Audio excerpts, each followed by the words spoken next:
মৌসুমী অক্ষরেখা ও নিম্নচাপের প্রভাবে বিগত বেশ কিছুদিন ধরেই একটানা বৃষ্টি চলেছে বঙ্গে। তবে সেই ছবিতে বদল এলেও বুধবার সকালে মেলে রোদের দেখা। তবে এখনই বৃষ্টির হাত থেকে রেহাই নেই। আবহাওয়া দপ্তর সূত্রে খবর, নিম্নচাপ সরছে, যার কারণে দক্ষিণবঙ্গে কমবে বৃষ্টি।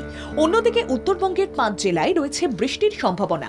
হাওয়া অফিস সূত্রে খবর, বাংলা থেকে সরে ঝাড়খণ্ডের উপর অবস্থান করছে বঙ্গোপসাগরের নিম্নচাপটি। এটির গতিপথ ধীর গতি বজায় রেখে পশ্চিম ও উত্তর পশ্চিম দিকে অভিমুখ ছত্তিশগড়।